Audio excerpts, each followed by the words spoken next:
Değerli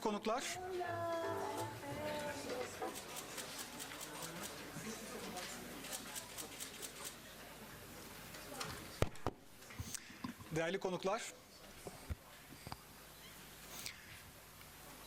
TÜSİAD Başkanı Sayın Cansen Hanım, Fransa Büyükelçisi, İngiltere ve Amerika Büyükelçiliklerinden değerli konuklar, iş dünyamızın, özel sektörümüzün, üniversitelerin değerli temsilcileri, hepiniz hoş geldiniz. Bu etkinliğin bir benzerini 2015 yılı Ocak ayında Lima toplantısının değerlendirilmesi için düzenlemiştik. Lima değerlendirme toplantısını yaparken 2015 yılı başında kaydedilen en sıcak yıl olarak 2014 yılını söylemiştik. Bugün 2016 yılındayız ve kaydedilen en sıcak yıl olarak 2015 yılı artık tarihe geçti. Tabii bunu tesadüf olarak düşünenler, adlandıranlar muhakkak olacaktır.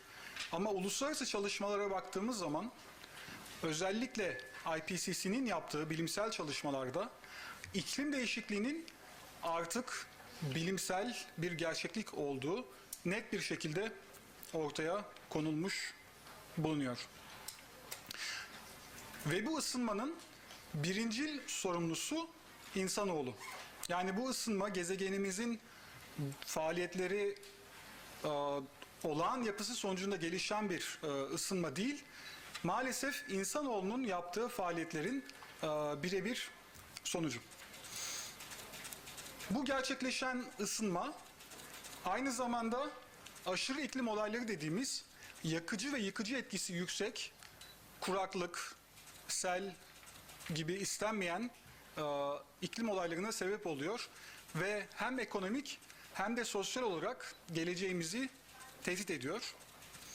Bu sebeple geçtiğimiz yıl Aralık ayında Dünya Devletleri Paris'te bir araya gelerek iklim değişikliğiyle mücadele konusunda Paris Anlaşması'na imza attılar.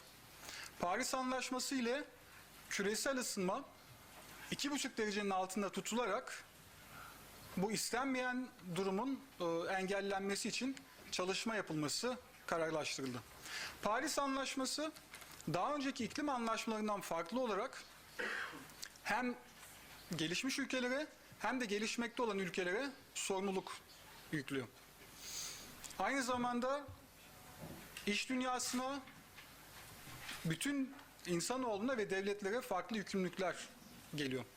Bugün bir noktada Paris Anlaşması hem genel olarak iş dünyasını hem de ülkemiz özel sektörünü nasıl etkiliyor, nasıl etkileyecek bunu tartışmak üzere, masaya yatırmak üzere bir araya gelmiş bulunuyoruz. Ben çok fazla uzatmadan konuşmamı bitirmek istiyorum ama son olarak Bakan Hanım, Çevre ve Şehircilik Bakanımız Sayın Fatma Güldemet Sarı'nın bir mesajı var. Bunu sizlerle paylaşmak istiyorum.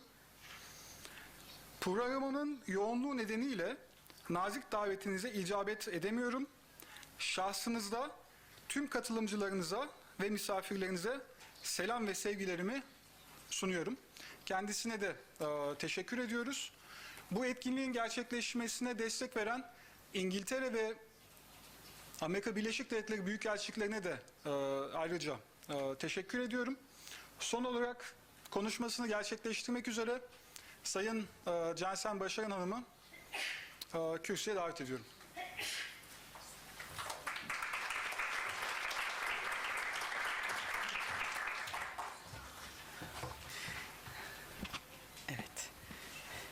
Evet, sayın büyükelçiler, sayın başkonsoloslar, başkonsolos yardımcımız, saygıdeğer konuklar ve iş dünyasının değerli temsilcileri ve sevgili basın mensupları her zaman olduğu gibi bizlerle beraberler.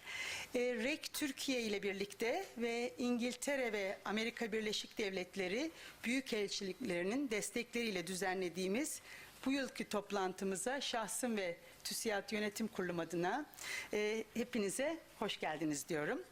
Ekonomik faaliyetlerin çevresel kaygıları dikkate alan bir anlayışla sürdürülmesi TÜSİAD'ın en öncelikli çalışma prensibidir. Sözlerime bu prensibi TÜSİAD adına sizlerle paylaşarak başlamak isterim. 1996 yılından bu yana salt çevre ve iklim değişikliği konularına ilişkin olarak faaliyet gösteren, birçok faaliyete ve rapora imza atan son derecede güçlü bir çalışma grubumuz TÜSİAD bünyesinde bulunmaktadır.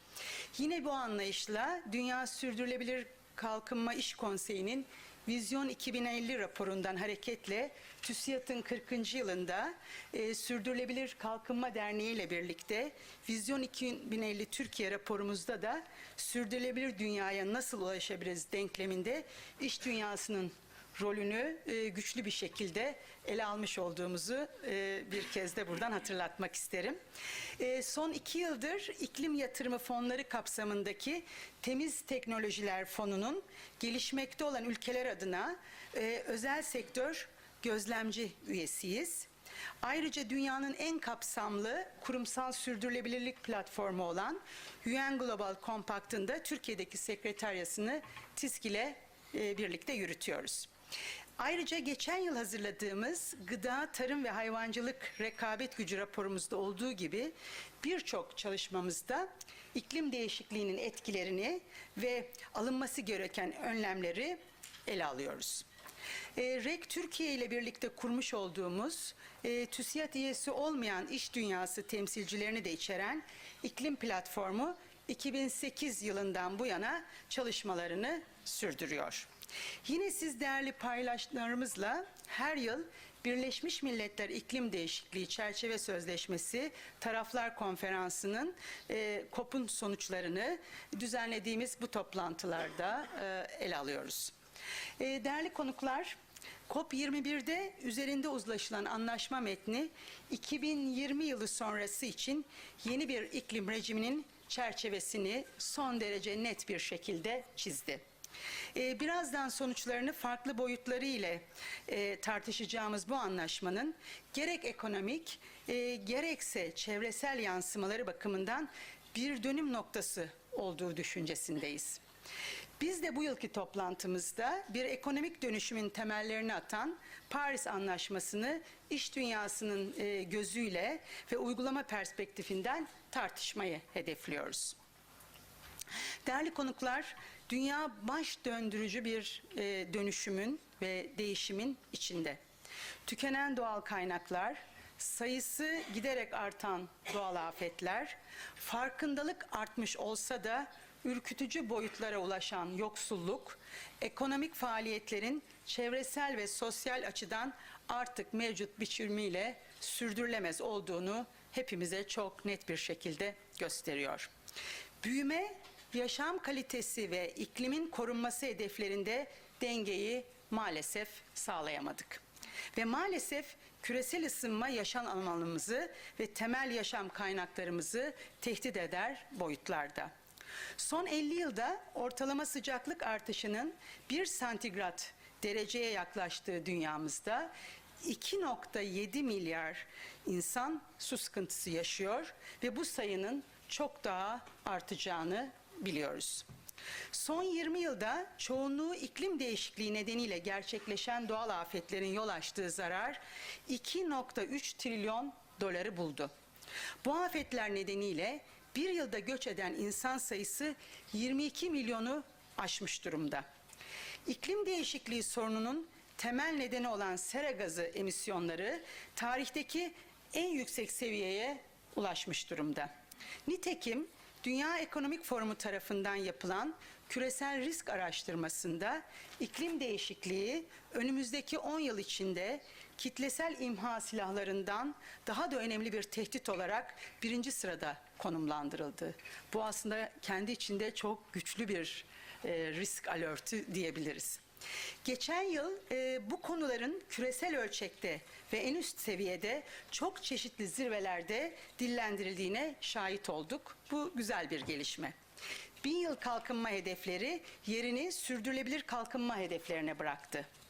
Dünya liderleri 2030 yılına yönelik 17 hedef ortaya koydu ki bunların içinde ulaşılabilir ve temiz enerjinin temini, iklim değişikliğiyle mücadele, yoksulluğun ortadan kaldırılması gibi hedefler de yer alıyor. Bu 17 hedefin hepsi çok temel gereklilikler ve hiçbiri de maalesef yeni değil. Bildiğimiz hedefler. Konular yeni olmadığına göre ben diyorum ki artık tespit değil, eylem zamanı. Peki bu açıdan baktığımızda durum nasıl?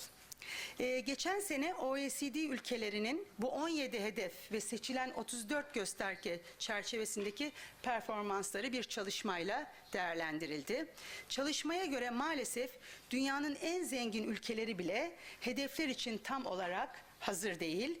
Türkiye ise sadece 8 göstergede iyi ve üzeri not almış. Bu hedefler doğrultusunda acaba değişmeye ne kadar hazırız? Değerli misafirler, Sürdürülebilir Kalkınma Zirvesi'nden 3 ay sonra gerçekleşen COP21'de üzerinde uzlaşılan anlaşma, bu hedeflerden belki de en zor olanına iklim değişikliğiyle mücadeleye ilişkin bir yol haritasını ortaya koydu. Düşük karbonlu ve iklim değişikliğine dirençli bir ekonomiye geçişi amaçlayan bu yol haritası ne anlama geliyor? Biraz da ona bakalım. Sera gazı emisyonlarının azaltılması için üretim ve tüketim süreçlerinde yaşam biçimimizde değişim demek, ciddi bir anlamda değişim demek. Yani ulaşımdan gıdaya, enerjiden sanayiye kadar birçok alanda üretim ve tüketim süreçlerini, çevresel maliyetleri göz önüne alarak yeniden tasarlamak demek. Bununla birlikte küresel ısınmanın etkilerine dirençli bir yaşam biçimi demek. Tüm bunlar ise teknolojinin, Ar-Ge'nin, finans dünyasının bu dönüşümü gerçekleştirecek kapasiteyi, mekanizmaları, araçları hızla oluşturmasına ihtiyaç var demek. Artık iklim değişikliği konusunda alışılagelmiş sektörel alanlar dışında da öncelikli olarak ele alınıyor. Örneğin sigorta sektöründen bir örnek vermem gerekirse, Münih İklim Sigortası girişimi kapsamında kalkınmakta olan ülkelerdeki 400 milyondan fazla kişiye destek olma hedefiyle yeni modeller tasarlanıyor. Dünya Ekonomik Forumu'nda sanayide dönüşüm olgusunun konuşulduğu platformlarda konu iklim değişikliğine geliyor, döngüsel ekonomi tartışılmaya başlandı. Bu çerçevede biz de TÜSİAD olarak 17 Mart'ta Sanayi 4.0 yaklaşımının Türkiye için potansiyelini ve fırsatları ele alan çalışmalarımızı kamuoyuyla paylaşacağız. Değerli konuklar, iletişim teknolojileri, robotlar, biyoteknoloji, malzeme bilimi, nanoteknoloji gibi birçok alandaki ilerleme bize bir başka gerçeği gösteriyor aslında. Enerjiyi depolayan teknolojiler, 3 boyutlu yazıcılar, kuraklığa dayanıklı tohumlar gibi bir dizi çığır açan buluşu tetikleyen değişim ve dönüşüm baskısı yalnızca çevresel ve sosyal sorunların sonucu değil, aynı zamanda ekonomik gelişimin yarattığı bir fenomen. Artık yönetimi ve enerji verimliliği gibi atık yönetimi ve enerji verimliliği gibi alanlardaki yeni yaklaşımlardan doğan döngüsel ekonomi olgusu da bu dönüşümün bir başka boyutunu ortaya koyuyor. Avrupa'da döngüsel ekonomi prensipleri uygulanarak gerçekleştirilecek teknolojik dönüşümün 2030 yılında net 1,8 trilyon euro kar sağlayacağı tahminleri yapılıyor. Artık ürünün yaşam dönemi en uzun olacak şekilde tasarlanması ve üretilmesine yönelik Ar-Ge ve inovasyon çalışmalarına yoğunlaşılıyor. Sadece atıkların yeniden kullanılması değil, ürünün kendisinin ya da yan ürünlerin ham madde veya yakıt olarak yeniden ekonomik döngü içine girmesi artık yatırım planlamalarının bir parçası oluyor. Değerli konuklar, çevresel kaygılar ve iklim değişikliğiyle mücadele iş dünyasına önemli bir sorumluluk yüklüyor. Memnuniyetle belirtmek isterim ki yatırım kararları daha çevre ve iklim dostu hedefleri içermeye başladı.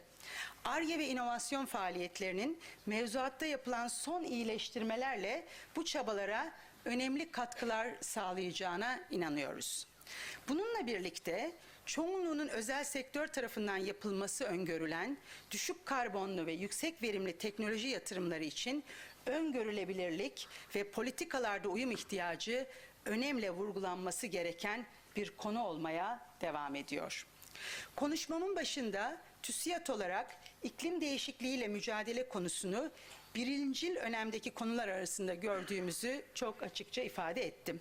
Şimdi de bu mücadelede etkili uygulama için önemli gördüğümüz bazı konuları sizlerle paylaşmak isterim. Negatif etkilerini yaşamaya başladığımız iklim değişikliğiyle mücadelede ortak çabayı gösteren Paris Anlaşması'nın tarafları arasında olunması ülkemiz açısından mutlak bir önemdedir. Buradan siyasilere bu konunun önemini bir kez daha vurgulamak isterim. Öte yandan dünya ekonomisini de şekillendireceğine inandığımız bu anlaşmada ülkemizin konumunun gelişmekte olan ülkelere yönelik finansal destek ve teknoloji transferi mekanizmalarından yararlanacak şekilde netleştirilmesi de eşdeğer gerekliliktedir.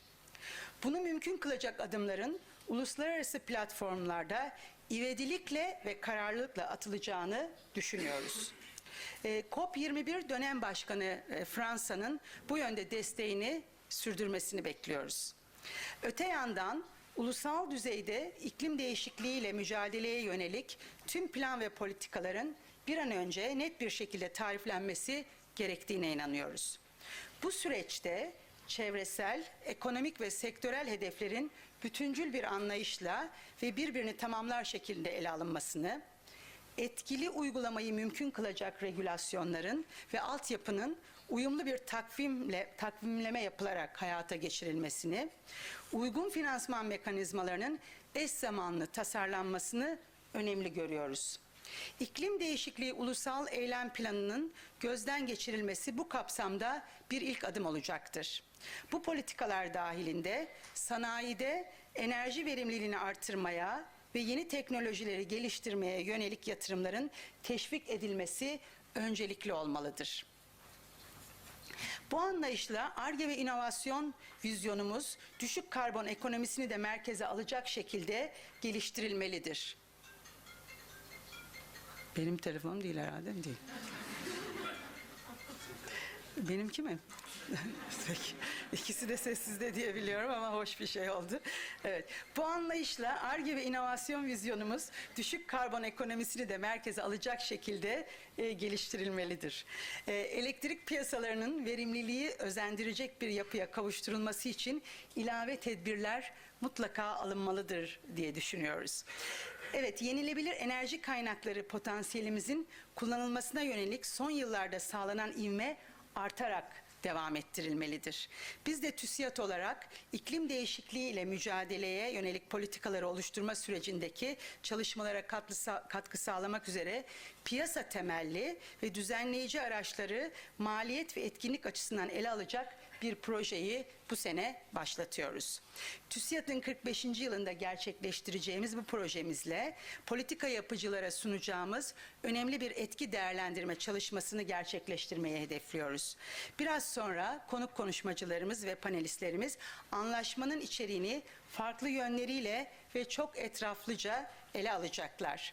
Ben bu noktada Davos Forumu'ndan bir alıntı ile bu zorlu sürecin başarısı için gerekli gördüğüm unsuru paylaşmak isterim. Bir planınız yoksa hedefler sadece dileklerdir. Sözlerime son verirken bütün konuşmacılarımıza katkıları için teşekkür ederim. Ayrıca bu etkinliğin düzenlenmesinde emeği geçen REK Türkiye ekibine, değerli katkıları için İngiltere Büyükelçiliğine ve Amerika Birleşik Devletleri Büyükelçiliğine şükranlarımı sunarım. Katılımınız için şahsım ve TÜSİAD Yönetim Kurulu adına bir kez daha teşekkür ediyorum.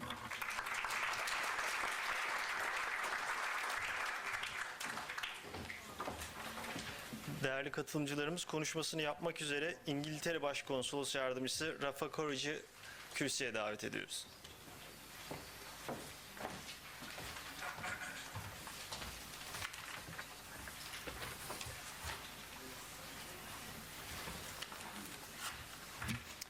Sayın Büyükelçiler ve Başkonsoloslar, Sayın Başkan ve değerli konuklar. Sözlerime Birleşik Krallık Büyükelçiliği olarak böyle önemli bir toplantıya desteklemekten duyduğumuz memnuniyeti belirterek başlamak isterim. Tarihte artık öyle bir noktadayız ki nerede yaşarsak yaşayalım, ne işle uğraşırsak uğraşalım, iklim değişikliği ile ilgili konulardan uzak durmamız mümkün değil. İklim değişikliği, ekonomiyi, güvenliği, refah düzeyini, sosyal hayatı, kısaca her şeyi olumsuz etkiliyor. Ancak bu süreci tersine çevirmek için fırsatları görmek ve değerlendirmek mümkün. Fırsat, fosil yakıtlara bağımlı olmayan bir yaşam tarzına ve ekonomik sisteme geçiş sürecidir. Başka bir deyişle düşük karbon ekonomisine geçiş sürecidir. Çünkü düşük karbon ekonomisi, ulaştırma, enerji, finans gibi birçok sektörde yeni teknolojiler, yeni istihdam olanakları ve yeni yatırım fırsatları sunmaktadır.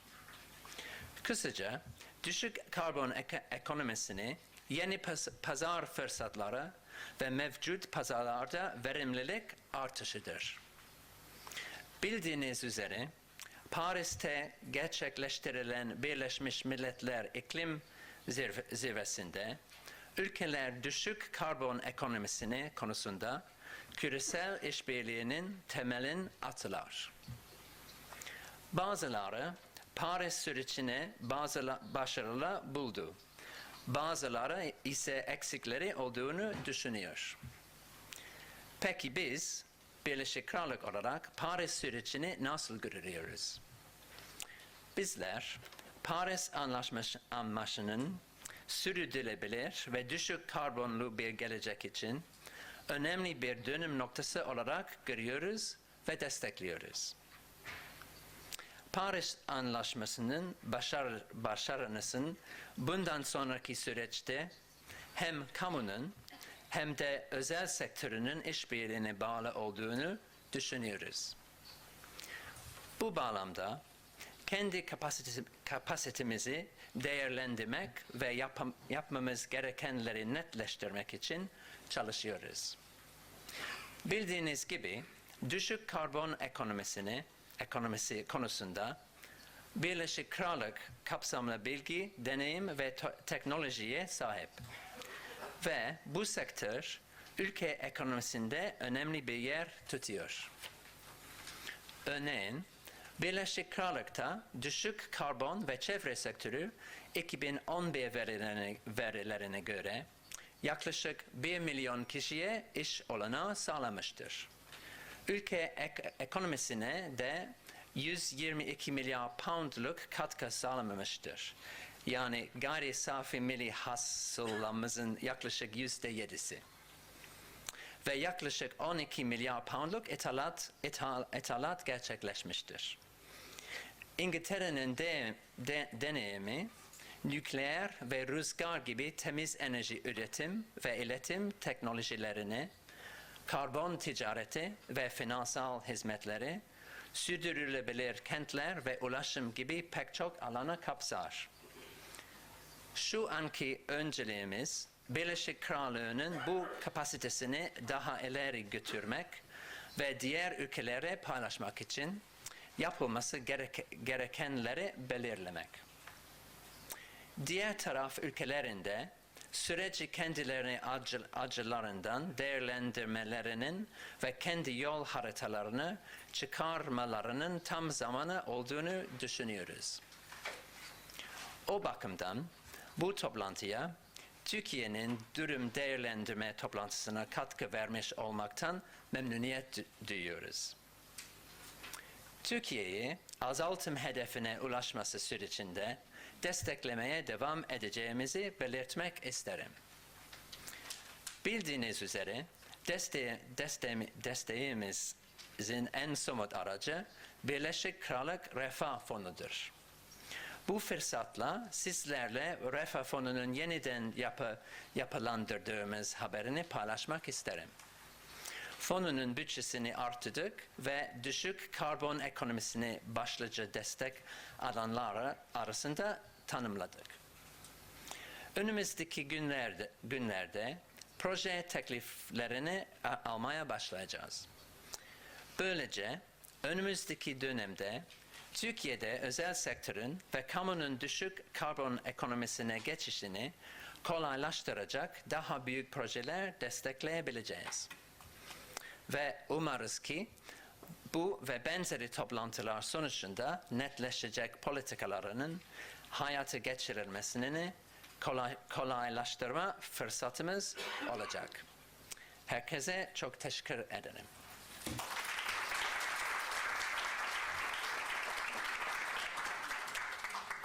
Değerli konuklarımız konuşmasını yapmak üzere Fransa Büyükelçisi Sayın Charles Fryes'i kürsüye davet ediyoruz.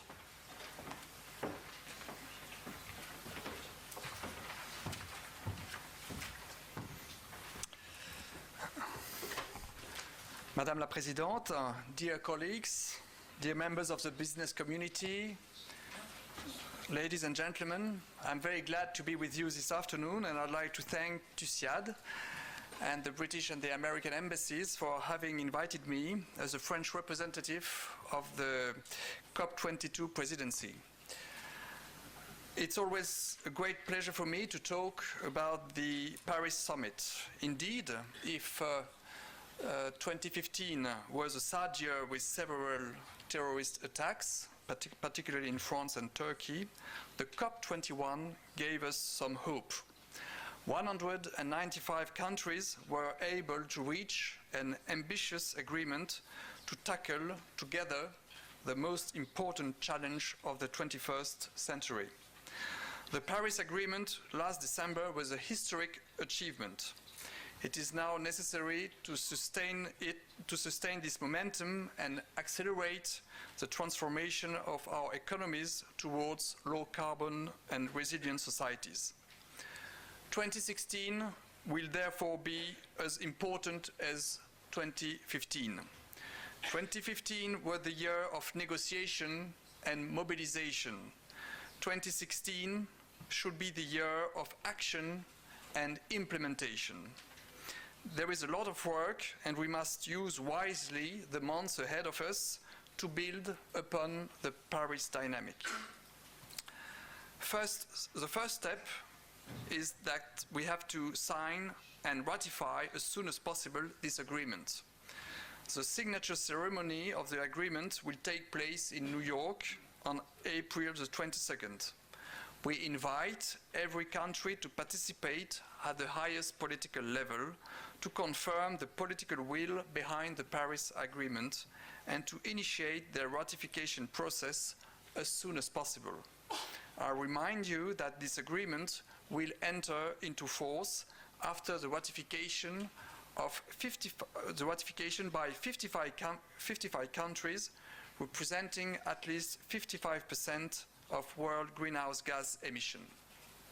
For the agreement to be implemented from 2020, we also need to operationalize the agreement mechanisms and define the rules of implementation.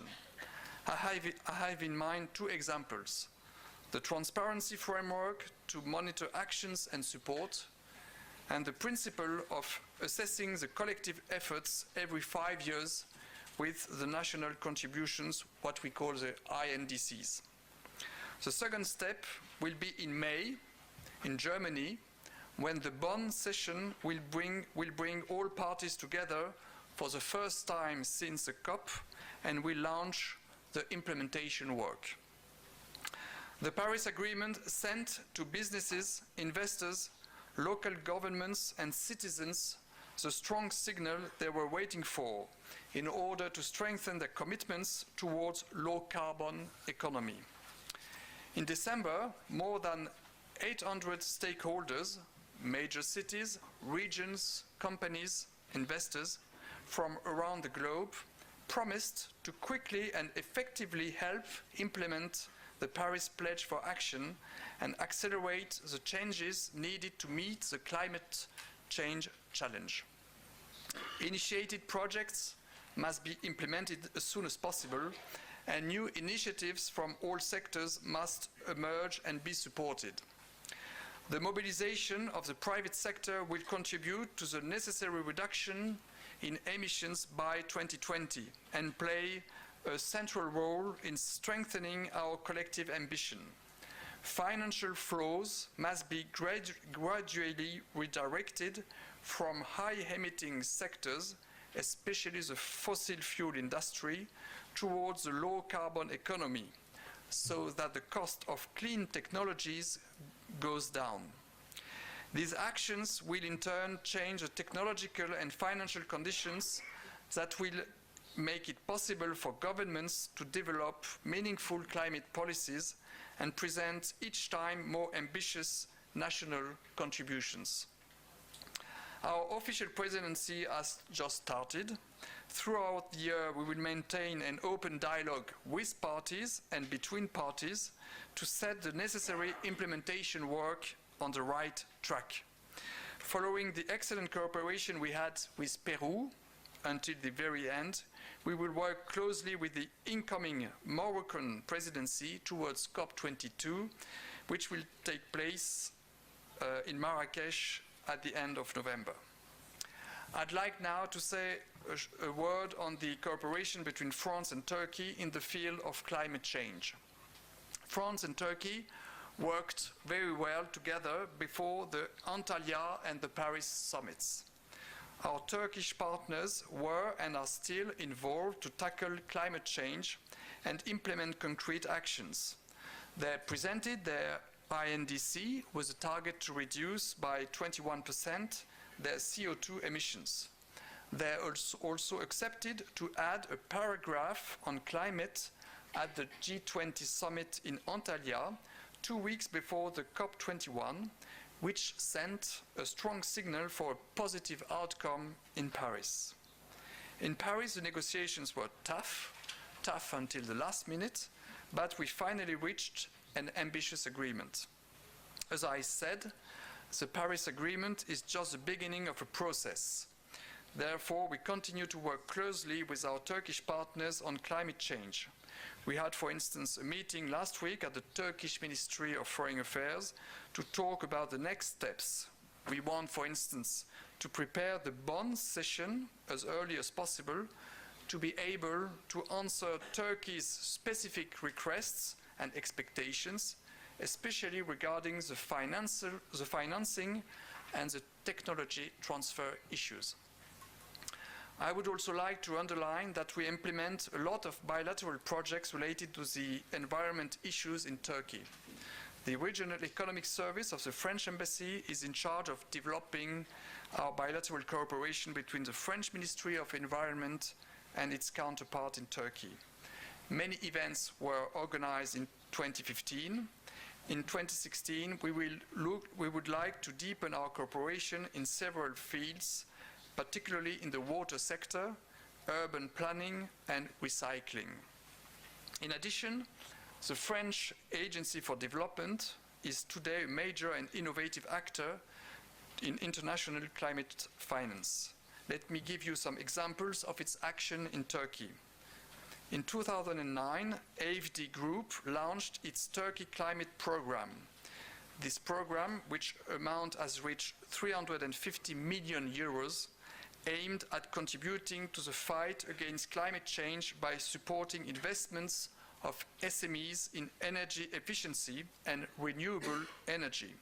It contributes to save over 2.5 million tons of CO2 equivalent every year.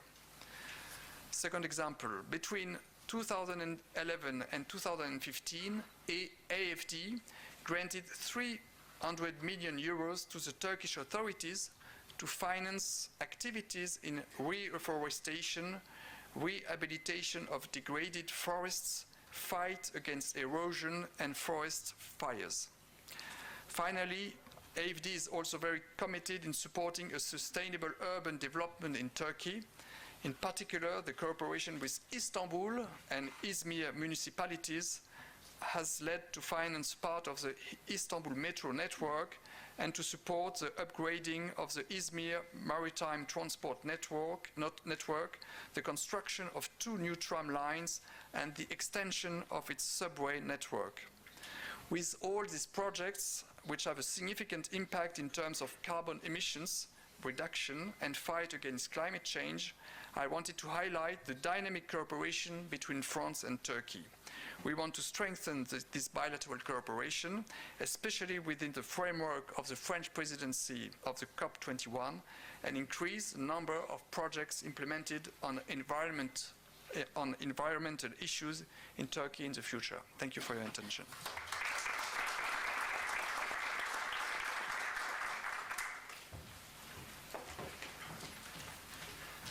Değerli konuklarımız konuşmasını yapmak üzere İklim Değişikliği Mücadeleden Sorumlu Eski Avrupa Komisyonu üyesi ve Danimarka Eski Çevre Bakanı Sayın Hedegaard'ı kürsüye davet ediyoruz.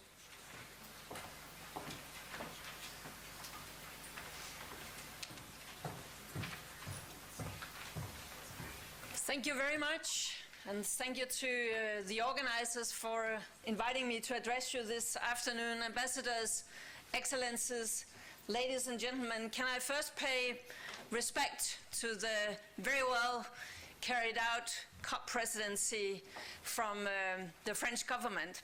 I must say it came as no surprise that Paris would become a success. Why?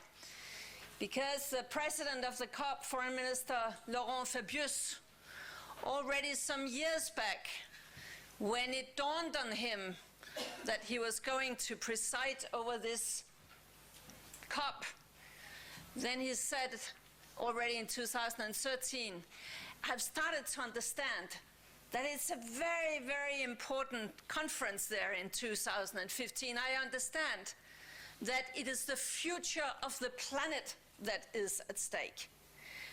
And then he added, and even worse, the reputation of French diplomacy. Then we knew that all the French force would be thrown into creating the success that we had in Paris.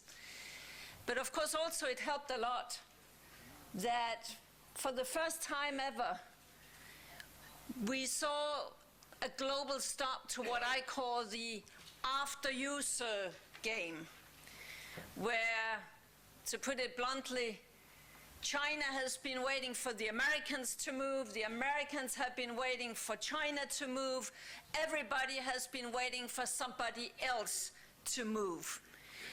When that was broken, then we finally got to get a global framework around how to address the global challenge of climate change. That meant really a lot. I think that what we have now is basically what business has been asking from the governments for many, many years. Please give us a level playing field. Please give us a global framework.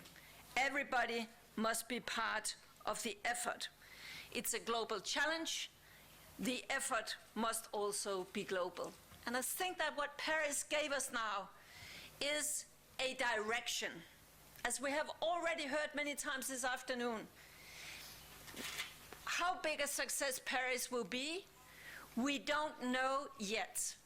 It all depends on the will now to go back in national governments and actually implement it.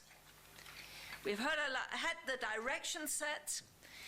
We know that we all need to pursue a more sustainable economic growth. That is basically the essence of this. It is our whole growth model that needs to change.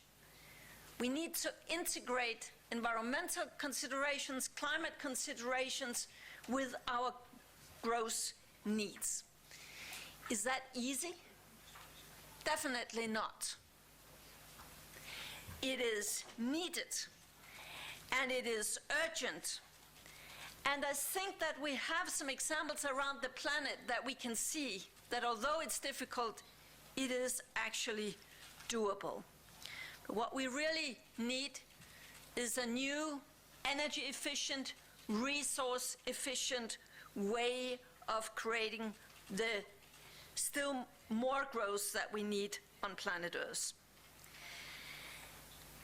I think that it's more than 10 years ago that globally it was recognized by researchers, by the economists, by the big multilateral economic institutions that to continue business as usual would be more expensive than to start changing. So how come it took us so long? Well, at least now Paris has set a direction. Paris has sent a signal not only to states and governments, but very much also to the business community and very much also to the municipality. I think that the biggest danger right now is if people go back from Paris, celebrate the success, and then not much more happens. Because then I will not be sure whether we would get another chance to have a global way of addressing the global challenge of climate change. So implementation is key, and we have already heard about the signing ceremony that we will see in New York on the 22nd of April. But also in 2018, it's not that long time from now, there will be this review. What does that mean? It means that the whole world will come together and see whether governments were actually serious about what they promised in front of the whole world back in Paris, December 2015. So what will happen now? What will happen with implementation? Well, we saw in the United States a big will to change policies. We've seen President Obama take leadership. But we also saw recently some legal things putting some of the key tools a bit on hold.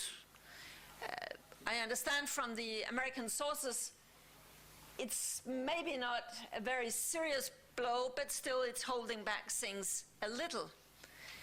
That should not lead others to relax. That would be the dangerous thing in signals like that. So I really hope that other big economies will really now change paths. We see it in China. I think the Chinese leadership really understands that to continue this strategy of grow first and clean up later, that has proven to be a very, very expensive way of growing. They have also realized that if they want to get cleaner air, cleaner water, cleaner food, then it goes through a more sustainable growth thinking. I think that China is an example how a lot of co-benefits come with addressing climate change. I also think that in the Indian leadership, right now they are reflecting and digesting Paris, and they have to make a profound choice about the energy trajectory for India for the next many years. 350 million people in India still without access to electricity. No doubt that it's a huge challenge. But there it also becomes very visible that there is a chance exactly in economies that have a lot of growth to try to avoid repeating the mistakes of the old industrialized countries. In Europe, in the European Union, now it's all about implementation. Already in 2014, in Europe, the 28 heads of states agreed what should be the climate and energy targets for 2030. You will know that we have been through in Europe a severe economic crisis. So it was not a given thing that they could agree on that, but they actually did. They said that by 2030, we will have to have reduced our CO2 emissions by at least 40% compared to 1990, and through domestic efforts. What does that mean? That we can still buy projects outside Europe, but it is in Europe itself the reductions must also happen. That means that now we get to the difficult sectors. Now it's not just about energy. Energy is huge, but it's also about transportation, it's about the buildings, and it's about agriculture. Also, it was adopted by all 28 heads of states and government that we should have at least 27% energy efficiency improvement by 2030, and at least 27% of all our total energy consumption will have to stem from renewables in 2030. You already heard from the British representative how this has actually proven that it can create jobs in Britain. You could take it in many, many areas in Europe. You could also take our biggest economy, Germany, 80 million people. Actually, today there are more people employed in the renewable sector in Germany than is employed in the fossil fuel sector. That was not like that 10 years ago, 20 years ago. It's just an example how it is possible to make the transformation that we need and still create jobs by doing it. It's of course also clear that for a region like Europe that is heavily dependent on imported fossil fuel from outside, it means a lot to focus more on our own domestic energy sources, like for instance renewables, and that it means a lot that whenever we can save energy by focusing on addressing energy efficiency, that would make us less dependent on imported fossil fuels. Even in the worst crisis years in Europe, in 2011, 2012, we spent more than 400 billion euros net to pay for our imported fossil fuels. And 1/3 of that money went into Putin's Russia because of the dependency of Russian gas.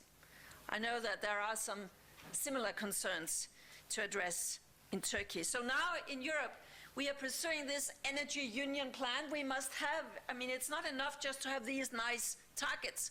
How actually to do it, and how to do it in a cost-efficient manner. That means we have to do a lot of investments. For instance, in our energy systems, and we need to think energy systems and energy grids across borders. We cannot stop energy sinking at the national borders. That would be a very inefficient and costly way of making the green transition. So there will have to be a lot of investment in infrastructure. The new European budget and the new Commission in Europe would have that as a key priority with what is called the Juncker Plan, to try and invest much more in an efficient energy infrastructure. But it's not enough just to set targets. What is also very important is that we put a price on carbon, a price on pollution. We must put a price on waste so that it pays off to waste less. So price is extremely important. That can be done in many ways, through an emissions trading scheme or through taxation. But I just think it's very important that we don't tell our citizens that the transition to a low-carbon economy will cost nothing, because that's not true. It will cost something. But the point is, business as usual is more expensive, but it costs something. So we have to get the pricing right. We also need to get the standards and the regulations right. Standards for cars and machinery and buildings and what have we. All these kind of things. I see right now an international movement growing, also in light of Paris. This divest, invest. More and more investors start to question whether it is wise to invest as much money as they used to in coal, particularly, and in oil and gas. If we are going to be less dependent on fossil fuels, then it might be wiser to invest more in the alternatives. That, of course, is nothing that people would change out of philanthropy. I mean, we are living in a market-based economy. It goes without saying that we can only make this transition if we do it sort of with the market, if there is a good business case in actually investing in these things. But it helps when Germany set up the energy transition sort of milestones. It helps when the UK has decided that they will be independent of coal by 2025. It helps when EU sets up its targets and everybody else does. We have also seen, particularly in the coal area, how the coal industry is right now suffering from prices going down, investments going down. The second largest US coal company went bust only a few weeks ago.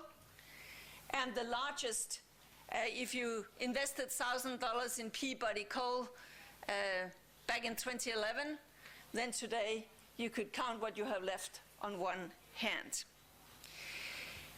All this just to say that I believe that in the future, the competitive edge to business, that will be with those who really understand to become energy efficient, resource efficient. That is part of what gives you competitiveness for the future. Now, I come from Denmark. And in many ways, it cannot be compared to Turkey. We are only 5.5 million people. 30 years ago, we had nothing in renewables, nothing in what we call green technologies. But today, it's our fastest growing export industry. In 2013, 2014, 2015, we saw annual growth rates in exporting green tech around 15%, whereas the average export growth was 1 to 2%.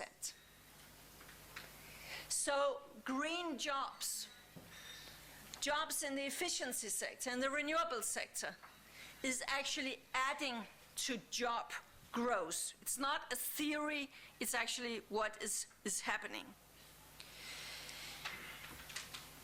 I believe that now it's extremely much up to our civil society, up to the business community, to press the politicians to deliver on the fine words from Paris.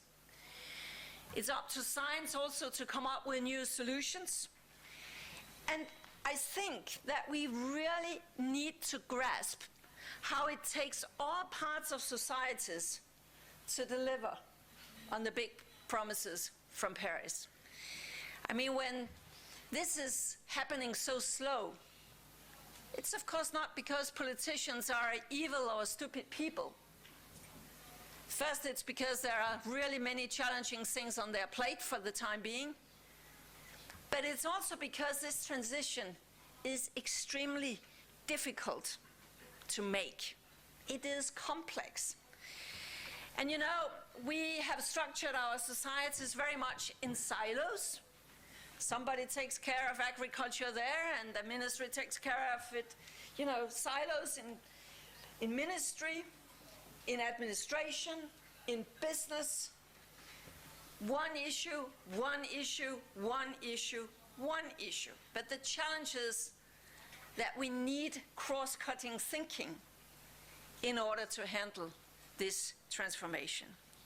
Also in politics, also due to media, but that's another issue I'll not cover today. But also in politics, we have this short-term thinking for the next quarter, maybe for next year's budget.